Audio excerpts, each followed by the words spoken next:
Graça e paz, irmãos. Que alegria podermos estarmos juntos através dessas tecnologias. O Senhor tem provido as nossas necessidades e uma delas é estarmos todos juntos. Eu os convido a adorar ao nosso Deus junto com a sua família. Eu já convidei a minha. Quem puder, vamos ler um texto na Bíblia, no Salmo 19, dos versículos 1 até o 4, até a primeira parte, que nos diz assim: Os céus proclamam a glória de Deus, e o firmamento anuncia as obras das suas mãos. Um dia discursa a outro dia, e uma noite revela o conhecimento a outra noite. Não há linguagem, nem palavras, e deles não se ouve nenhum som. No entanto, por toda a terra se faz ouvir a sua voz, e as suas palavras chegam até os confins do mundo. De uma forma misteriosa e bela, a cada novo dia, a cada nova noite, os céus revelam a glória do Senhor e nos ensinam, da maneira mais genuína que a natureza traz, a adorar ao nosso Deus. Nesses momentos que estamos mais reflexivos, né?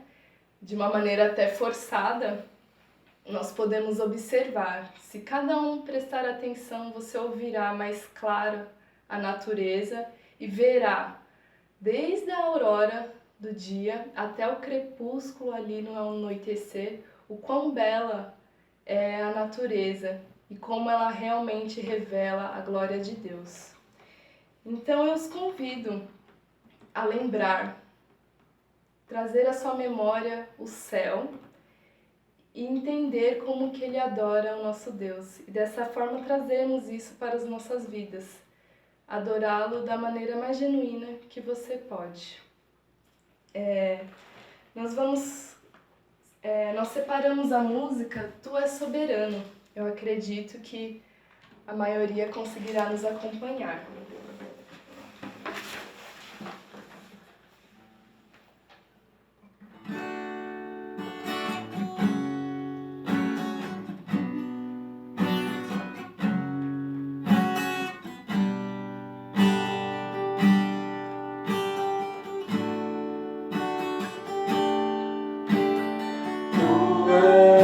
Soberano sobre a terra, sobre os céus, tu és Senhor absoluto. Tudo que existe acontece, tu sabes muito bem, tu és tremendo.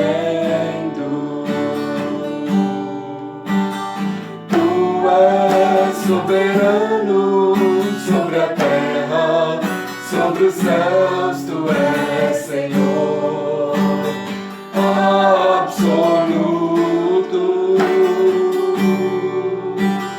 Tudo que existe acontece, tu sabes muito bem, tu és tremendo.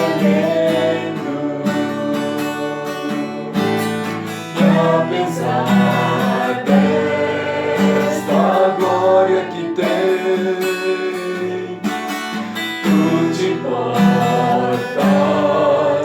comigo também. Este amor tão grande eleva-me, ama-me a ti. Tu és tremendo. Apesar desta glória que tem, tu te importas comigo também. E este amor tão grande eleva-me, amarra-me a ti. Tu és tremendo.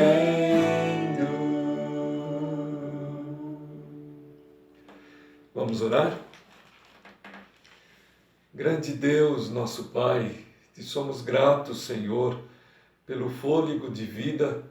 Te somos gratos, ó Pai, porque podemos entoar cânticos de adoração, louvando o Teu santo e excelso nome. Te agradecemos, ó nosso Deus, porque o Senhor está conosco, porque o Senhor tem o controle de todas as coisas nas mãos, porque nada foge ao Teu controle, ó Pai. Tu és soberano e tudo prestará conta a Ti.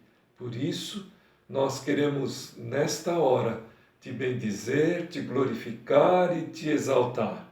Recebe, pois, a nossa adoração e o nosso louvor, que o fazemos em nome de Jesus.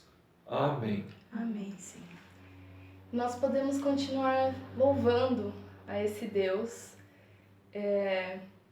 sem temor algum, porque Ele é o único que merece todo o nosso louvor, toda a nossa dedicação, e Ele sempre nos promete, renovando essa aliança, que Ele cuidará de nós, independente de qualquer situação. É isso que nós vamos cantar nos próximos 2 cânticos. O primeiro é o hino Deus Cuidará de Ti. No CTP ele se encontra no número 161.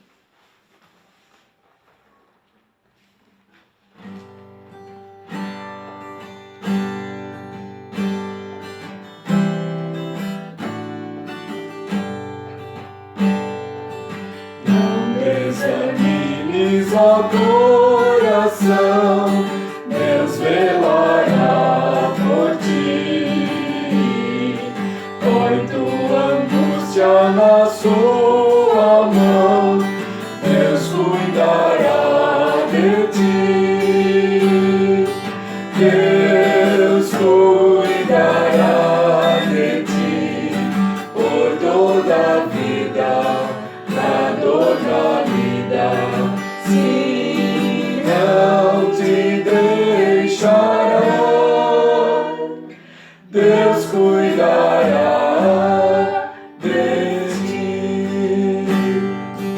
Nas horas tristes de angústia e dor, Deus velará por ti. No doce abrigo do seu amor, Deus cuidará de ti. Deus cuidará de ti por toda a vida, na dor, na lida, sim, não te deixará.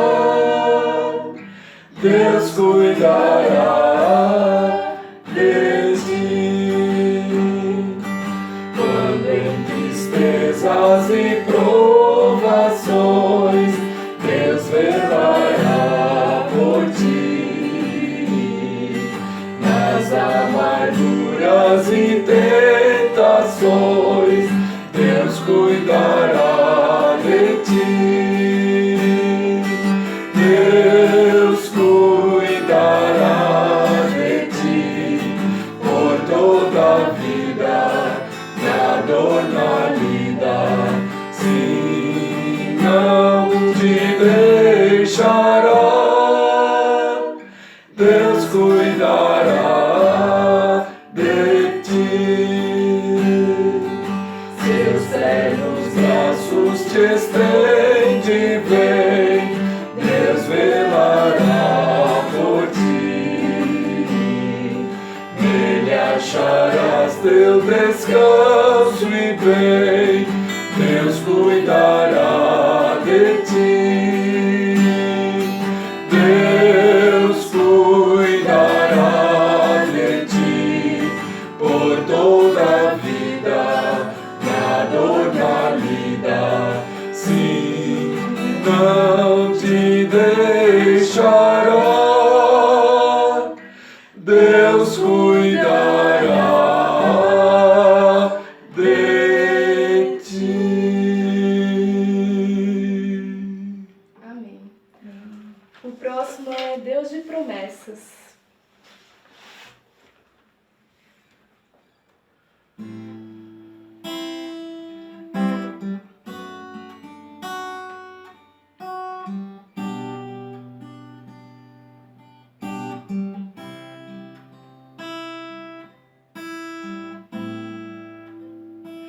Sei que os teus olhos, sempre atentos, permanecem em mim.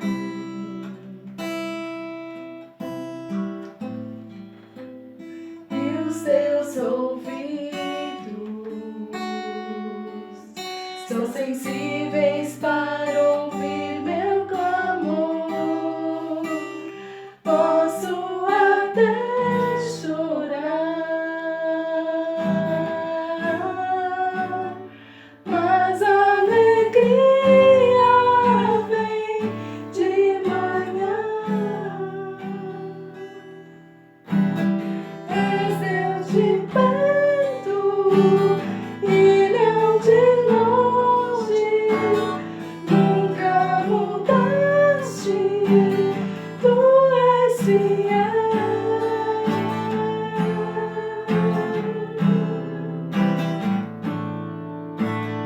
Deus de aliança, Deus de promessas, Deus que não é homem pra mentir. Tudo pode passar, tudo pode mudar, mas tua palavra vai se cumprir.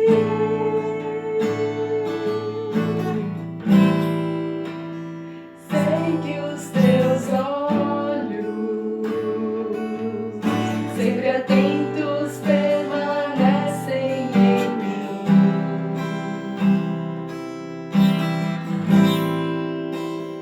E os teus ouvidos estão sensíveis para ouvir meu clamor. Posso até chorar, mas a alegria vem de manhã.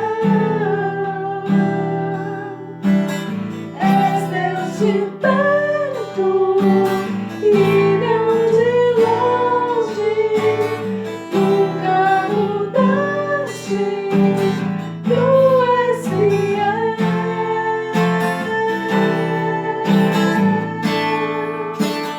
Deus de aliança, Deus de promessas, Deus que não é homem pra mentir.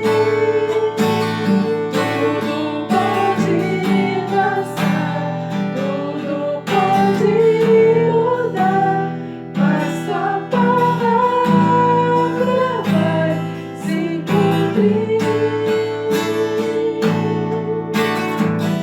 Posso enfrentar o que for, eu sei quem luta por mim. Seus planos não podem ser frustrados. Minha esperança está nas mãos do grande eu sou. Meus olhos vão ver o impossível acontecer.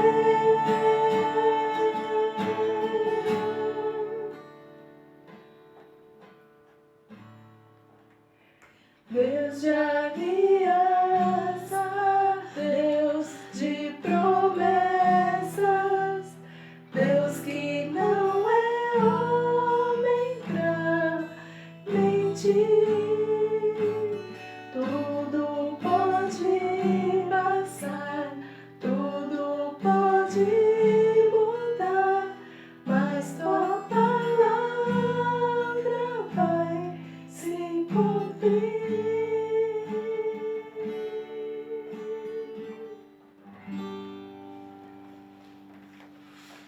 Senhor, muito obrigada, Pai, por estes momentos, Pai, que nós te louvamos e ao mesmo tempo, Senhor, vem renovando as nossas forças, a nossa esperança, Senhor, em nossos corações. Senhor, nos abra os ouvidos, nos abra o nosso coração, a nossa mente, Pai, para que a cada momento possamos entender a Tua vontade, Pai. assim como neste momento que vamos ler mais a Tua Palavra, que o Senhor venha falar conosco, Pai. Perdoe os nossos pecados, em nome de Jesus. Amém. Amém, Senhor. Como é bom saber que Deus é soberano sobre tudo o que existe, sobre todas as situações que nós vivemos. Como é bom saber que o amor de Deus é tremendamente grande para todos nós. Nós temos um grande rei, um dos heróis da nossa fé, que viveu no tempo de muitas batalhas, o rei Davi, o grande rei Davi. Ele se expressou muito bem através dos seus salmos, todo esse sentimento que ele tinha por Deus, tudo aquilo que ele enxergava a Deus na vida dele, como ele enxergava Deus na vida dele.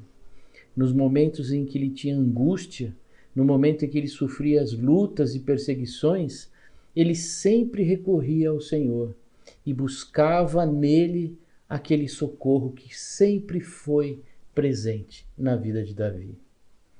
Responde-me quando clamo, ó Deus da minha vida. Na angústia, tu me deste alívio, tem misericórdia de mim e ouve a minha oração. Já cantava Davi no Salmo 4, versículo 1. Esses cânticos, essa maneira de expressão, era naqueles momentos mais difíceis que Davi sofria, quando ele vinha sofrendo perseguições. Davi não esmorecia, mas Davi confiava na resposta de Deus. Ele sempre lembrava de como Deus tinha agido na vida dele, como Deus vinha socorrendo ele em todos os seus momentos difíceis. Davi dá testemunho desta segurança em Deus, e ele diz: em paz eu me deito e logo pego no sono, porque tu, Senhor, me fazes repousar seguro. Isso ele diz lá no Salmo 4, no verso 8. E essa mesma segurança a gente pode ter hoje, assim como Davi teve essa segurança em Deus, porque conhecia o seu Deus, o Deus que o salvava, o Deus que respondia às orações. Assim também hoje nós podemos descansar nesse Deus maravilhoso. Esse Deus está vivo, é um Deus provedor e que nos ama. E mais do que tudo, é um Deus que quer ouvir a nossa oração. Este é um momento de você curvar a sua cabeça, de você fechar os seus olhos aí onde você está. Se você pode fechar os seus olhos, feche os seus olhos, eleve o seu pensamento a Deus e fale com Ele. Fale com Ele das suas angústias, das suas necessidades. Peça a Ele socorro para aquilo que você necessita. Esse é o momento de você falar com Deus.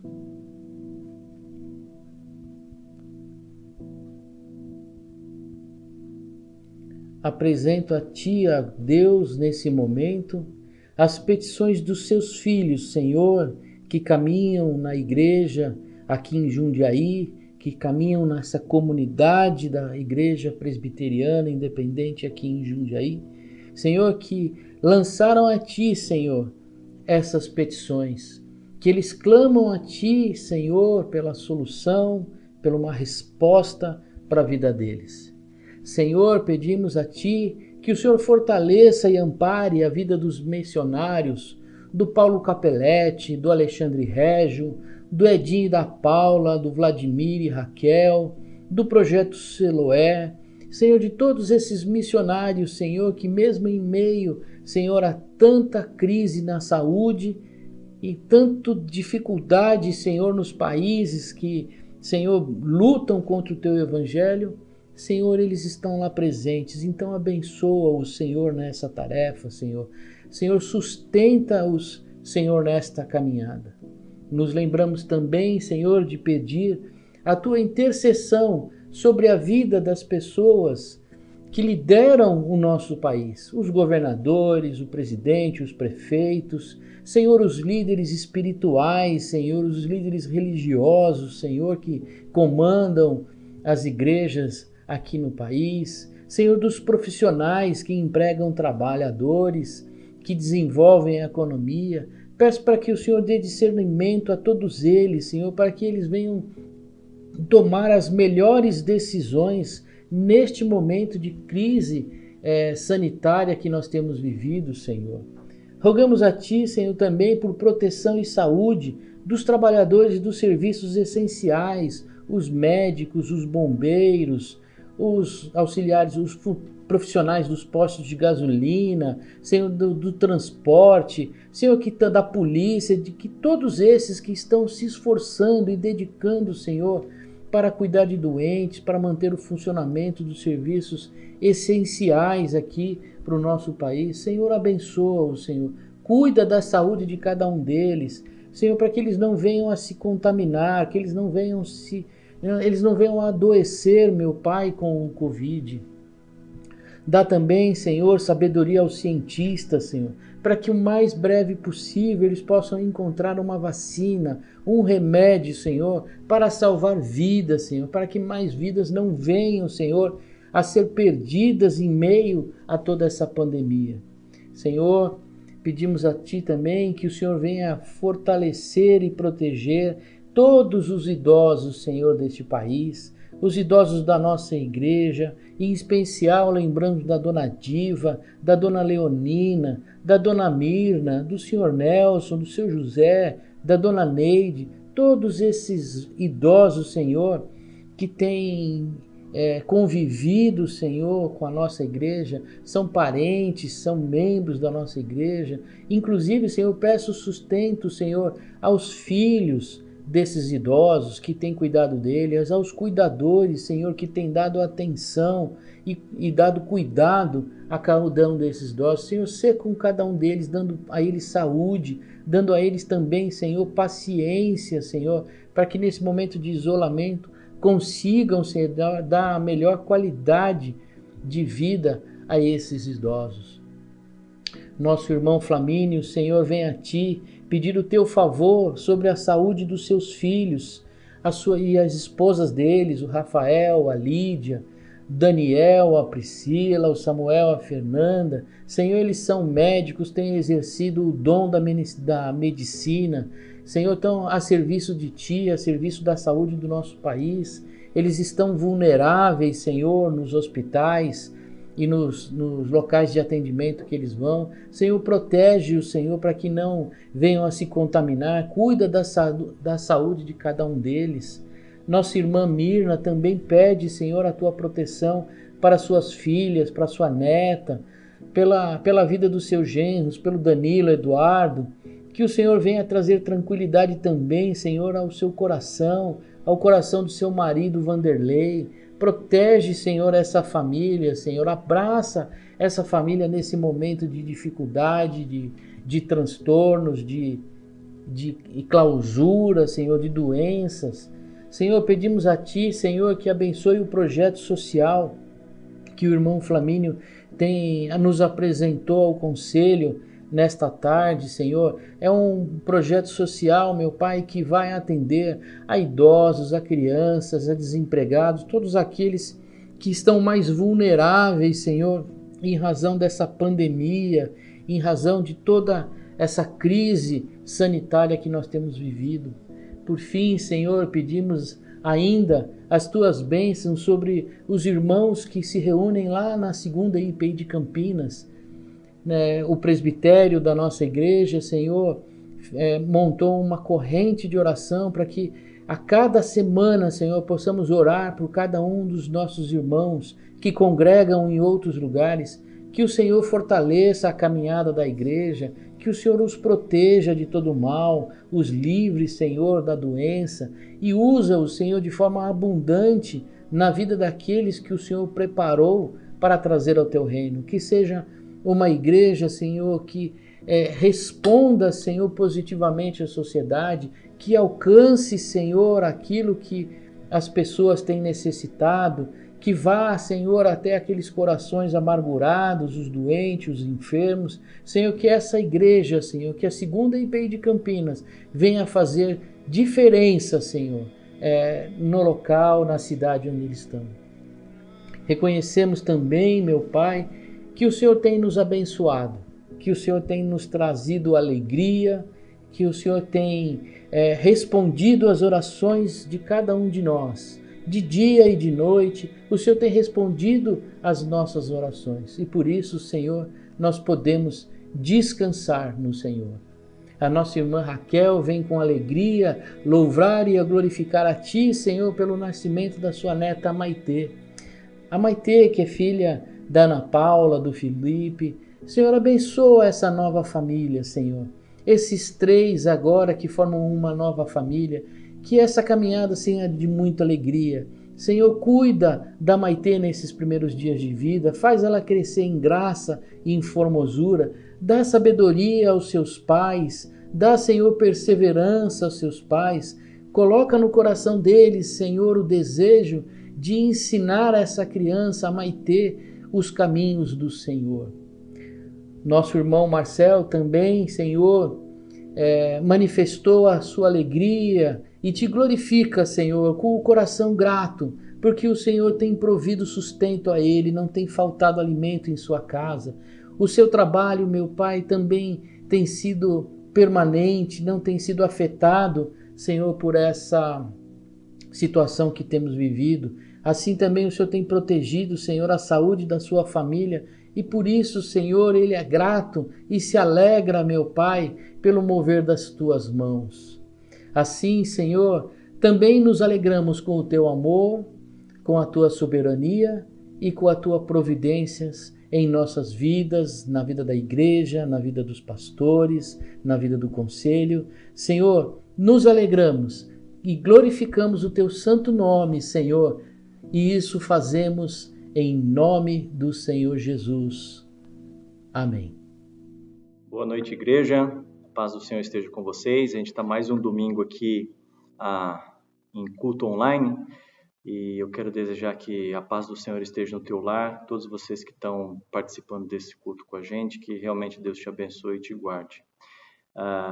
Eu quero nesse momento te convidar a ler a palavra comigo em Romanos capítulo 7, do versículo 7 até o 25. Gostaria que você abrisse sua Bíblia ou teu celular para você acompanhar junto comigo. E diferente da semana passada, quando nós saímos do tema perdão, que nós estamos trabalhando esse mês, visto que era o primeiro momento que nós estávamos tendo de comunhão online, vamos usar essa palavra, hoje nós vamos retomar e o último domingo do mês também nós vamos estar falando sobre o tema perdão. Nós já tratamos esses assuntos nos primeiros domingos do mês e nós vamos estar finalizando esse assunto. Como a igreja já tem acompanhado, em cada mês desse ano, a gente vai estar trabalhando um tema específico, um assunto específico, um direcionamento específico. Amém? Romanos capítulo 7, versículo 7 em diante, diz assim a palavra do Senhor. Que diremos então? Que a lei é pecado? De modo nenhum. Mas eu não teria conhecido o pecado a não ser por meio da lei. Porque eu não teria conhecido a cobiça se a lei não tivesse dito não cobice. Mas o pecado, aproveitando a ocasião dada pelo mandamento, despertou em mim todo tipo de cobiça. Porque sem a lei o pecado está morto. Houve um tempo em que sem a lei eu vivia. Mas quando veio o mandamento, o pecado reviveu e eu morri. E verifiquei que o mandamento que me havia sido dado para a vida, esse se tornou mandamento para a morte. Porque o pecado, aproveitando a ocasião dada pelo mandamento, me enganou e por meio do mandamento me matou. Assim, a lei é santa e o mandamento é santo, justo e bom. Então, aquilo que é bom se tornou morte para mim? De modo nenhum. Pelo contrário, o pecado, para mostrar-se como pecado, por meio de uma coisa boa, causou-me a morte, a fim de que, pelo mandamento, o pecado mostrasse toda a sua força de pecado. Porque bem sabemos que a lei é espiritual. Eu, porém, sou carnal, vendido à escravidão do pecado. Porque nem mesmo compreendendo o meu próprio modo de agir, pois não faço o que prefiro, e sim o que detesto. Ora, se faço o que não quero, concordo com a lei, que é boa. Nesse caso, quem faz isso já não sou eu, mas o pecado que habita em mim. Porque eu sei que em mim, isto é, na minha carne, não habita bem nenhum, pois o querer o bem está em mim, mas não o realizá-lo. Porque não faço o bem que eu quero, mas o mal que não quero, esse faço. Mas se eu faço o que não quero, já não sou eu quem o faz, e sim o pecado que habita em mim. Assim encontro essa lei. Quando quero fazer o bem, o mal reside em mim. Porque segundo o homem interior, tenho prazer na lei de Deus. Mas vejo nos meus membros outra lei, que, guerreando contra a lei da minha mente, me faz prisioneiro da lei do pecado que está nos meus membros. Miserável homem que sou! Quem me livrará do corpo desta morte? Graças a Deus por Jesus Cristo, nosso Senhor. De maneira que eu, de mim mesmo, com a mente, sou escravo da lei de Deus, mas, segundo a carne, sou escravo da lei do pecado. Até aqui. Vamos fazer uma oração? Senhor Deus e Pai, nós estamos reunidos, cada um na sua casa nesse momento, mas reunidos como igreja, ó Pai, diante do Senhor. Te pedimos que o Senhor venha trazer luz sobre essa palavra, que o Senhor venha trazer, ó Pai, discernimento na leitura e na interpretação dessas palavras, que o Teu Espírito Santo venha falar conosco, que o Teu Espírito Santo fale com cada membro dessa igreja que está participando desse culto junto comigo, que esse momento de vivência, da reflexão da Tua palavra, Pai, cause transformação na nossa vida, que não sejam apenas teorias, que não sejam apenas situações de reflexão, mas que a meditação da palavra do Senhor, ela traga sim uma mudança de vida na sua igreja, e que essas mudanças a gente consiga enxergar através de atitudes, Pai. Eu te peço em nome de Jesus que o Senhor se faça presente nesse momento de reflexão e de leitura. E que haja sim aqui a edificação, haja aqui sim a exortação, haja aqui sim o consolo, o acolhimento, que o amor do Senhor, a compaixão e o perdão do Senhor esteja sobre as nossas vidas no momento de desfrutarmos, ó Pai, do ouvir a leitura da Tua palavra. Em nome de Jesus é que eu oro. Amém. Irmão, eu quero te convidar a fazer algumas reflexões comigo nessa noite, e eu gostaria primeiramente de fazer uma introdução um pouco diferente, porque eu vou estar falando de um assunto que a primeira hipótese assim vai te falar assim, mas isso não tem nada a ver com o contexto do texto, mas tem sim, e eu vou construir aqui uma base de ideias e depois a gente vai chegar aonde eu imagino que seja uma boa reflexão para nós nessa noite, tá certo? Eu já ouvi expressões do tipo: a felicidade de forma contínua e infinita, ela é ou ela seria entediante. Então, assim, é um raciocínio que aparentemente, ainda mais visto que a busca do ser humano de uma forma geral é pela felicidade, essa frase, num primeiro momento, ela parece ser um pouco desconexa com aquilo que a gente entende, né? Porque, por que não a felicidade de forma infinita? E eu vou tentar explicar porque existe uma lógica nisso que eu estou construindo aqui com vocês, tá certo? Existe uma coisa hoje que a gente chama de rotina da ditadura. Eu não sei se você já viu esse termo, mas ele existe aí, se você quiser procurar isso, você vai encontrar aí no Google da vida ou alguma coisa que você queira ler sobre o assunto, tá certo? A questão dessa rotina da ditadura nada mais é do que acontecimentos da nossa vida que estão presentes no nosso dia a dia e que eles, de alguma forma, eles fazem com que isso se repita dia após dia. Eu vou exemplificar algumas coisas muito básicas. A ida para o trabalho, o acordar, o escovar os dentes, o tomar o café para aqueles que tomam, a própria direção de um carro, a hora quem tem carro manual aí sabe que você faz aquelas trocas de marcha, e tudo isso ele é feito de uma maneira praticamente que automática na nossa vida.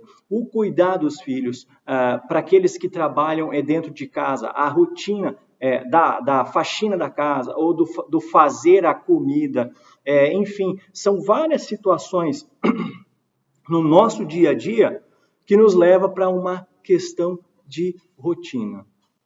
Mas, Mateus, o que isso tem a ver? A questão é bem simples.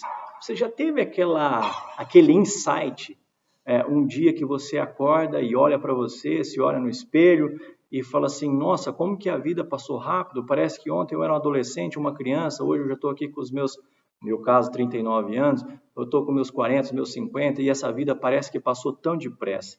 É engraçado que isso está muito relacionado a essa questão da rotina. Por quê? Porque quando você faz a rotina e o cérebro entende que você está fazendo aquilo todos os dias, ele automaticamente apaga da sua mente a rotina, porque aquilo não é necessário. Diferente quando você tem uma situação abrupta ou alguma coisa diferente que você viveu naquele dia que não faz parte da sua rotina, você vai ter muito mais facilidade de lembrar daquele evento específico na tua rotina.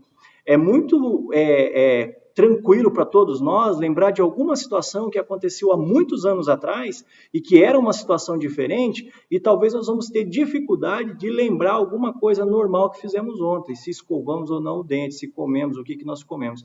Por quê? Porque a memória ela tem essa capacidade de excluir, de tirar de nós aquilo que se repete diariamente. E o que acontece nesse sentido? Não que a rotina seja ruim, mas o que acontece é que você vivendo só de rotina, você pode passar um tempo muito grande da sua vida com a memória simplesmente apagando e apagando e apagando porque se trata de uma rotina, e de repente um dia você tem um start e tem aquela concepção, nossa, minha vida passou tão rápido. E isso está relacionado à tua rotina, à tua capacidade de fazer todos os dias a mesma coisa e o cérebro tem a capacidade de apagar. Então, quando você tem um evento específico num dia e depois passa muito tempo e você tem um outro evento específico que te motiva, que te faz alguma coisa diferente, esse tempo de um tempo a outro, provavelmente a tua mente ela tem essa capacidade boa de apagar. E daí você pode chegar num dia e falar assim, nossa, quanto tempo que eu fiquei aqui, parece que a vida passou tão rápido. Esse é algum dos fatores. Não é eu que estou inventando, tá certo? Isso aqui são leituras básicas aí que eu acabei fazendo com vocês aí para que a gente chegasse numa conclusão dessa. Tá bom, Mateus, mas o que isso tudo tem a ver? A grande questão é o seguinte, não o mérito da rotina ser boa ou ruim, a questão é que o ser humano, de uma forma última, ele tende a buscar algo que faça sentido para a vida dele. E a grande questão é que as repetições de rotina do dia a dia, muitas vezes, fazem você se questionar se tudo aquilo que você faz no dia a dia é realmente para o que você veio nesse mundo. Né? Eu vim no mundo para cuidar dos meus filhos, eu vim no mundo para trabalhar e ganhar um pouco de dinheiro, adquirir um patrimônio, eu vim no mundo para sofrer, a minha sina é sofrer e isso é o fim, e essa incapacidade do ser humano de conseguir responder a algumas situações específicas, elas nos fazem questionar muito as coisas do dia a dia. E isso é bom. É bom, porque isso faz com que tenhamos tempo de, no meio da nossa vida, nos reinventarmos, nós mudarmos rumos, nós fazermos coisas que talvez não faríamos se a gente não se questionasse assim. Aí é que entra a questão das mudanças necessárias na nossa vida. E essas mudanças, elas são importantes, elas fazem parte do crescimento. Então, essa tentativa do ser humano de sair dessa clausura, dessa prisão, que muitas vezes a empresa que nós trabalhamos, muitas vezes o social que nós vivemos, muitas vezes até a igreja nos coloca isso, esse questionamento de fazer o diferente, de ir para a mudança, é que muitas vezes faz sentido na vida das pessoas. O grande problema é que nós somos pessoas que não nascemos com tudo, sabendo tudo, sabendo para onde ir e o que fazer. A grande questão é que o ser humano, nessa busca por mudança, nessa busca por sentido, nessa busca por tentar sair da rotina, muitas vezes ele é levado pelas influências que existem. E eu quero pontuar aqui nos nossos dias atuais a influência que a rede social traz sobre as nossas vidas.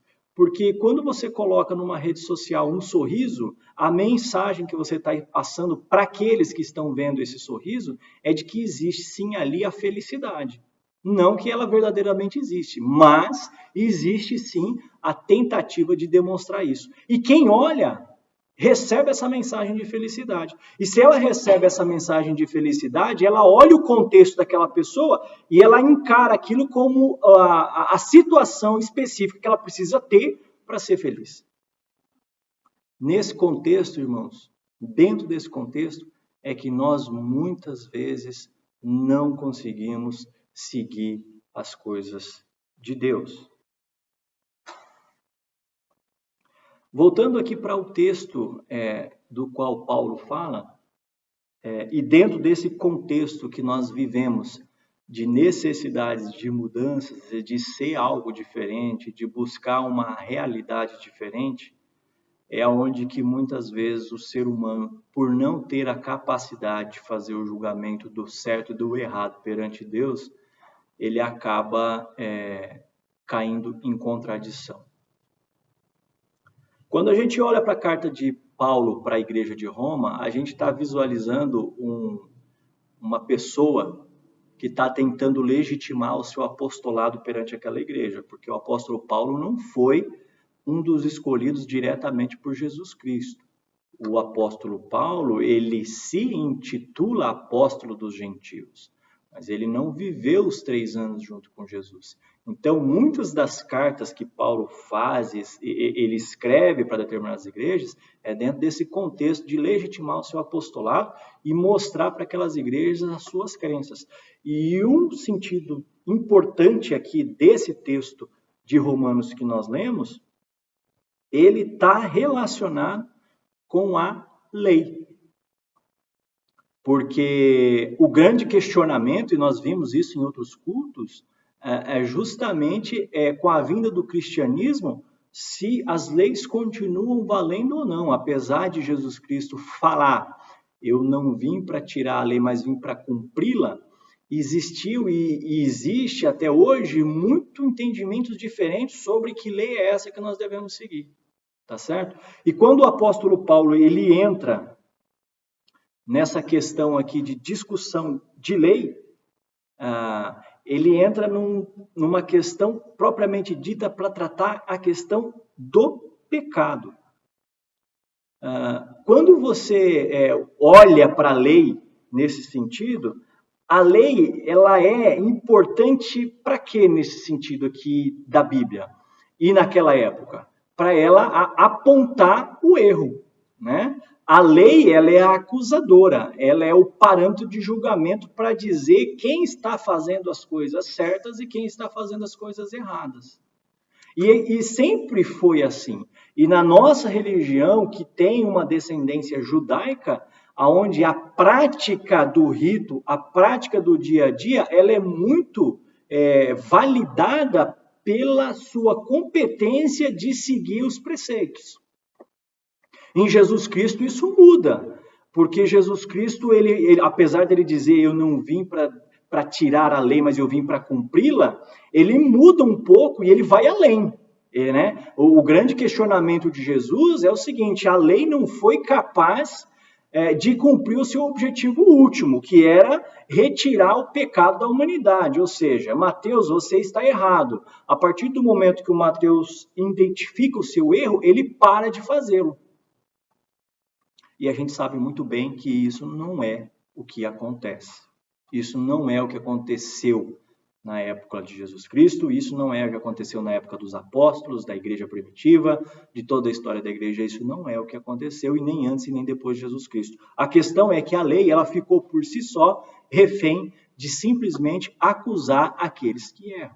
Tanto é que Jesus Cristo, ele vai além. Ele sabe muito bem que a lei por si só ela não é capaz de resolver o problema da humanidade, de tirar o pecado do mundo. Jesus Cristo, ele pega e ele coloca um fator determinante a mais, que é o sofrimento do outro. Para Jesus Cristo, o pecado, ele está, sim, muito relacionado à capacidade que o ser humano tem de ofender aquele que está próximo dele. Tanto é que em Mateus 25:36, Jesus diz assim: estava nu e vestiste-me, adoeci e visitaste-me, estive na prisão e foste me ver. Então os justos lhe responderão dizendo: Senhor, quando te vimos com fome e te demos de comer, ou sede te demos de beber, e quando te vimos estrangeiros e te hospedamos, ou nu e te vestimos, e quando te vimos enfermos ou na prisão e fomos ver-te?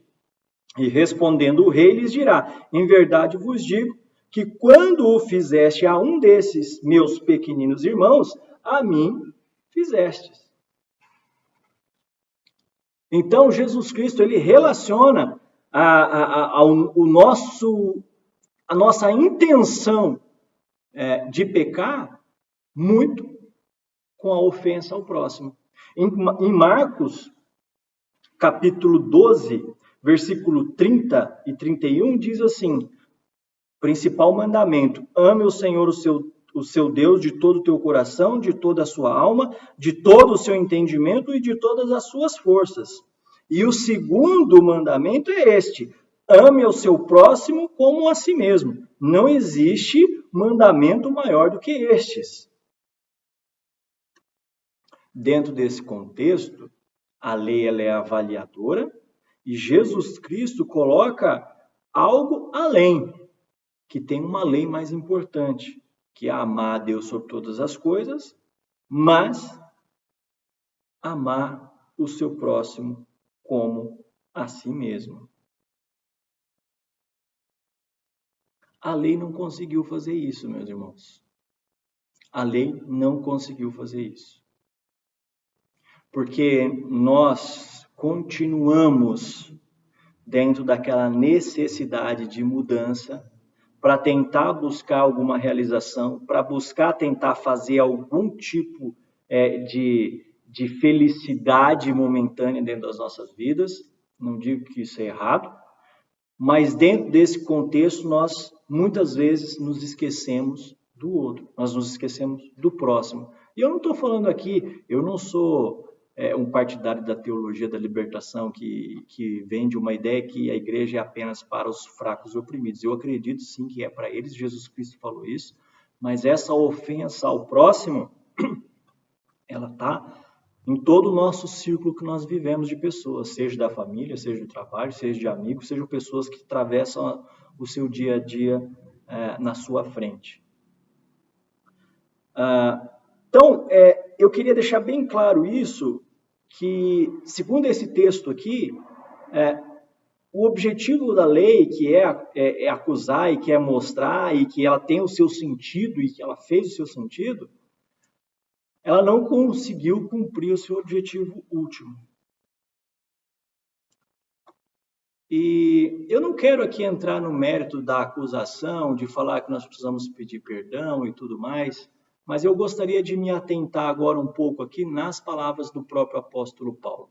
E se você for ver a introdução que eu fiz, essa relação da rotina com a busca da felicidade, com o desejo de mudança, e essa mudança ela não é necessariamente uma coisa que é consistente em termos de conteúdo, e nós somos muito influenciados pelo meio que nós estamos, você vai ver comigo que a situação humana, ela é caótica.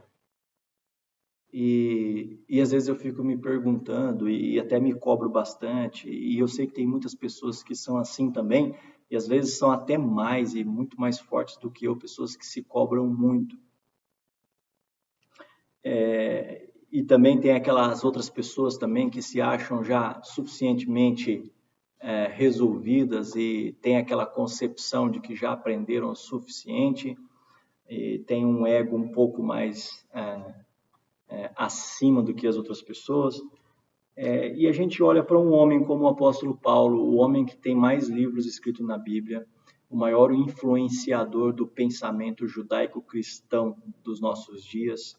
Um dia a gente pode conversar um pouco mais sobre isso. Ele tem essa humildade, essa concepção de se mostrar como ele realmente é. E os versículos que a gente viu aí demonstram muito claramente isso.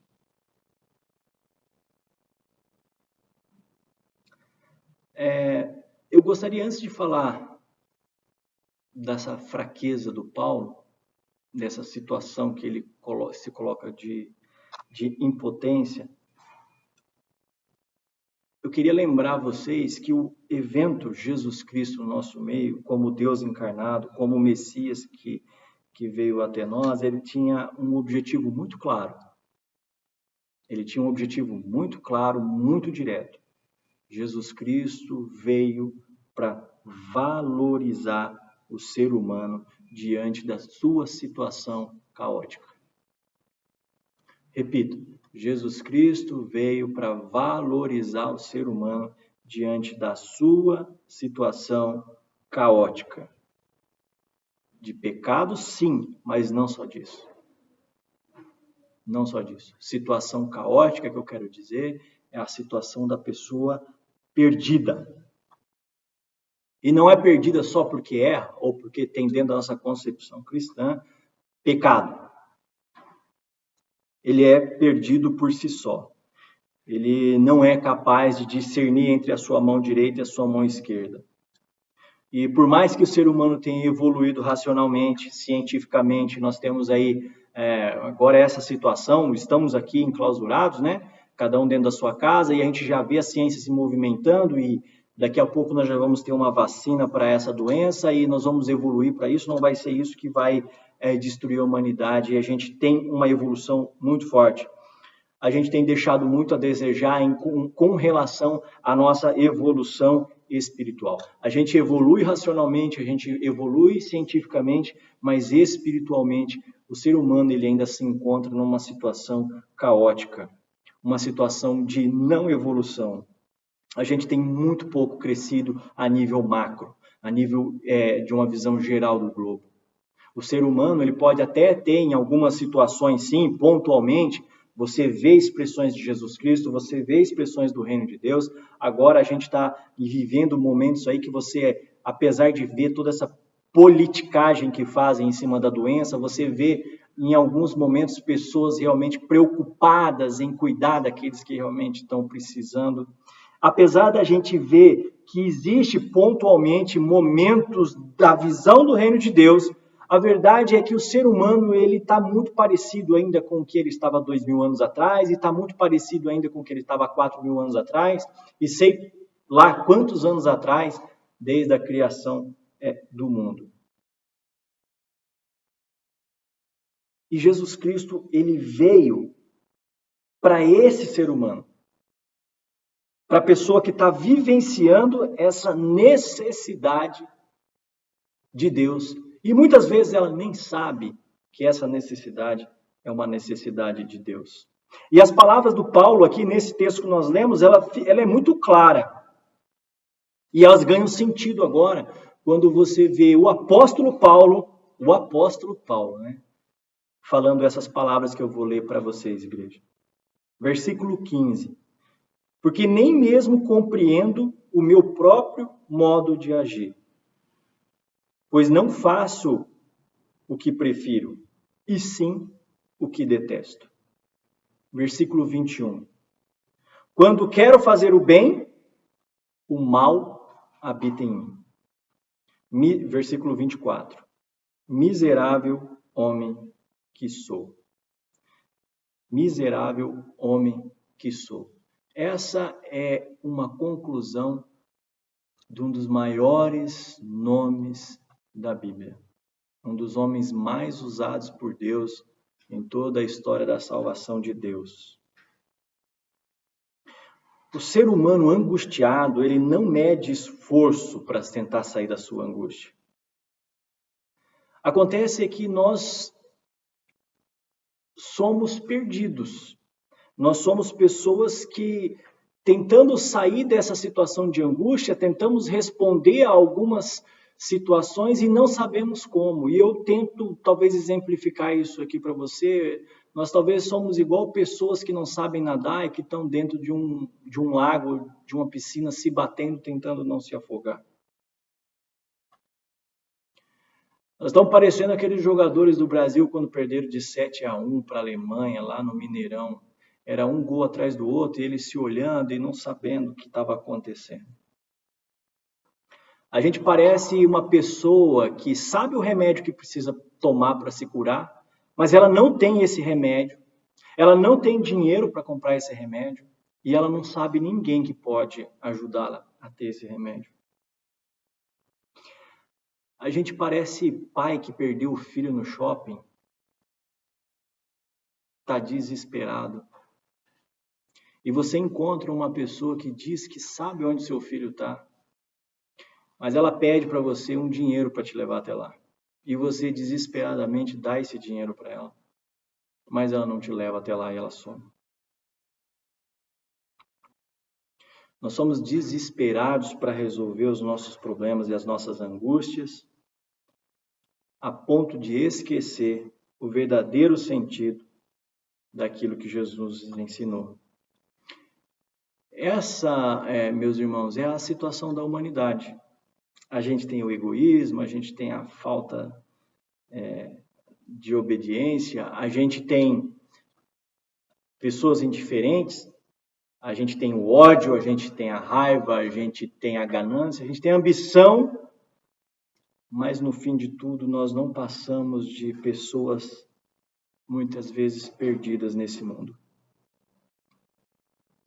E qual que é a resposta de Deus para nós? Qual que é a resposta que o apóstolo Paulo encontra ali no versículo 25? A resposta de Deus é a graça de Jesus Cristo. O cristianismo, ele é mais do que uma religião. Ele é um modo de vida. Mas ele só faz sentido se você se mergulhar de cabeça nessa religião. O cristianismo, se ele for apenas o segmento, a procissão, o evento do rito, a participação no culto, se o cristianismo ele for levar até o gasofilácio a oferta, se o cristianismo for o tocar o instrumento, se o cristianismo for a execução litúrgica, ele tende a ser uma rotina na nossa vida. E a rotina por si só, com o tempo, ela se torna enfadonha. Ela se torna cansativa, ela se torna desesperadora.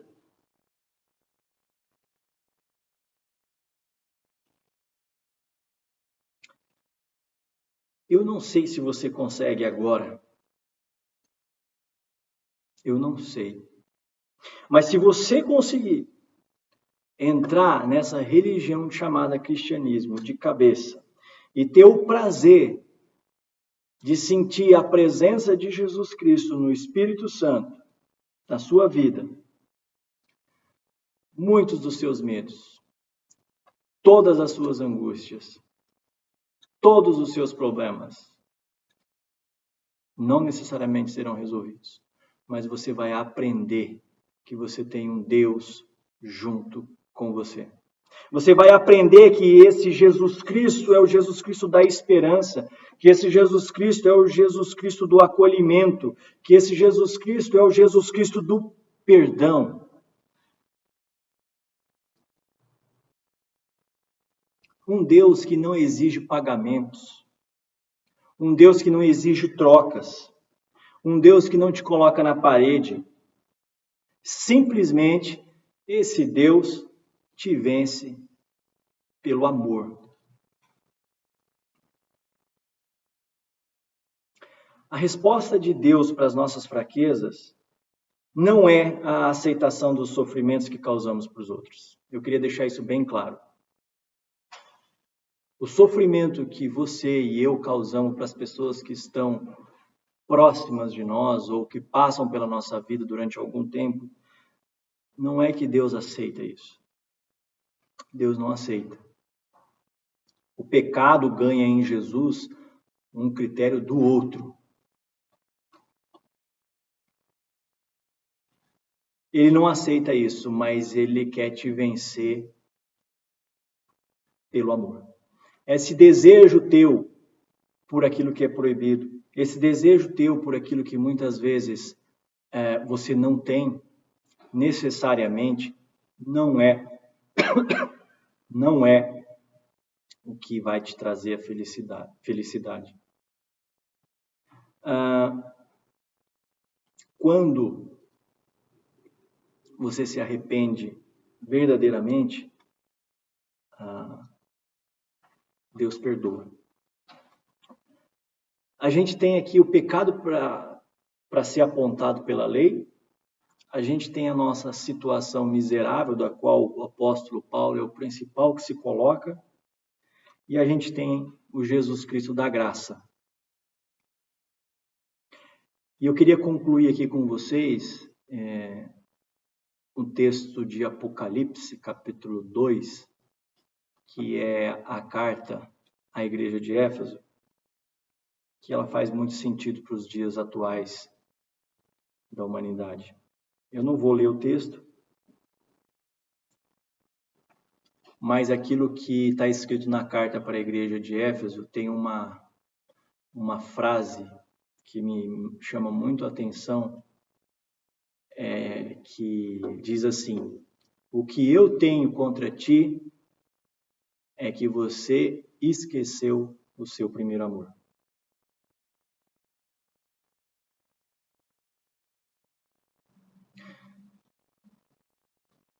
Talvez,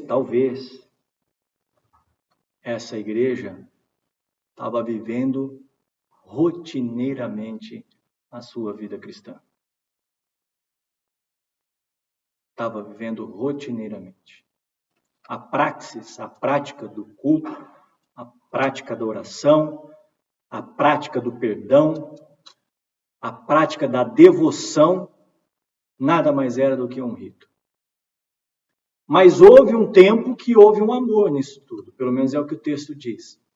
Houve um tempo que essa igreja viveu um amor que venceu muitas e muitas coisas e que fez ela se tornar uma igreja. E o que nós temos que tomar cuidado olhando para esse contexto que nós estamos vivendo, e agora eu falo aqui para a Igreja Presbiteriana Independente de Jundiaí, os membros, se tiver alguma pessoa que não é membro também e isso servir, que Deus abençoe. Mas o que nós precisamos vivenciar, trazer a memória, trazer os sentimentos de volta, trazer a espiritualidade, é a vivência desse primeiro amor que nós enxergamos aqui, que faltava para a igreja de Éfeso. O amor virou rotina. E a partir do momento que ele virou rotina, ele pode ter se tornado enfadonho. E a partir do momento que as coisas de Deus se tornam enfadonhas, automaticamente você e eu vamos começar a buscar outras coisas, porque é natural do ser humano querer mudar. O que nós vamos fazer com isso, igreja? O que você vai fazer com essa informação que eu te dei dentro da sua casa, dentro da nossa Igreja Presbiteriana Independente de Jundiaí? O que nós podemos fazer para que a gente consiga trazer esse primeiro amor de volta para dentro de nós? Não para dentro desse templo, não para dentro dessas paredes. Não para dentro do nosso Ministério Aliança, necessariamente. Para dentro de você, para dentro de mim.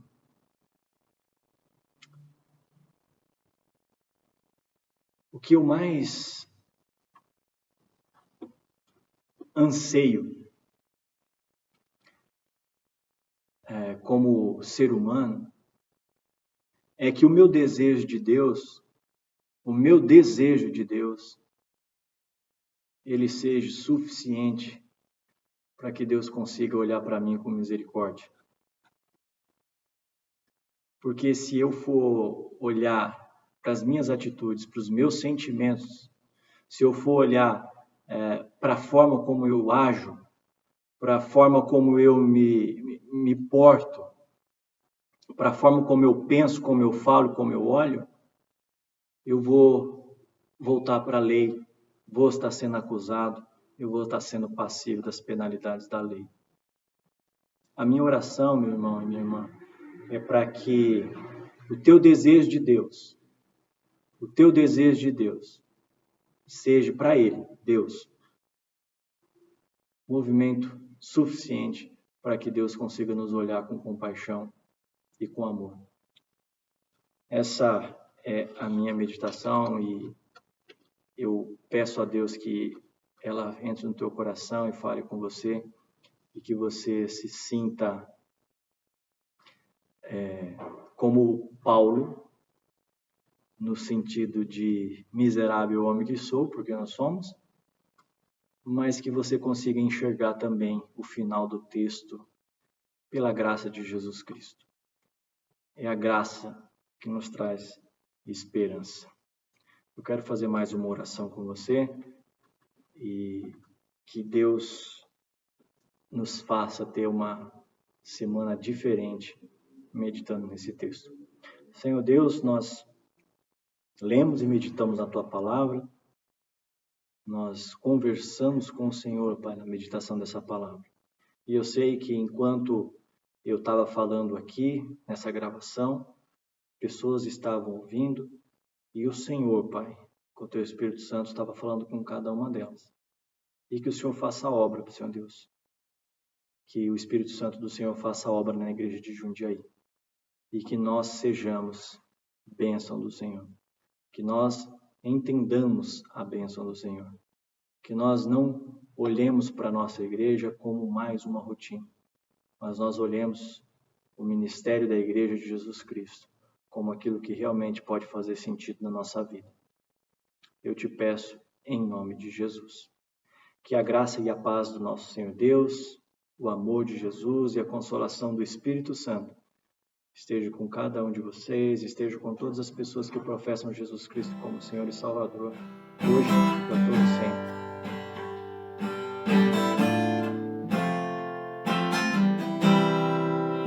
Só em Cristo posso confiar, é minha força, luz, canção, lugar seguro nele achei, rocha que não se abala,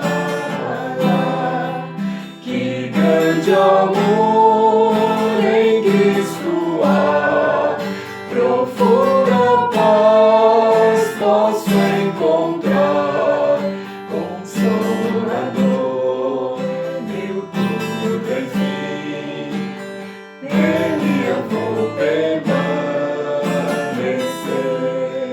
Só Cristo homem se tornou, frágil bebê, mas pleno Deus, que dom de amor, justiça e paz, a salvação que a todos traz. Na cruz Jesus se empadeceu, de ver o plano obedeceu, por meu pecado a dor sentiu, por sua morte eu vivo, seu corpo inerte ali ficou, luz que das trevas se apagou.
não há mais com medo atroz. Esse é o poder de Cristo em mim, por toda a minha vida aqui. Ele será meu guia, enfim. Nenhum poder do inferno irá das suas mãos me afastar, até voltar ou me chamar. Em Cristo eu vou permanecer, até voltar ou me chamar. Em Cristo eu vou permanecer.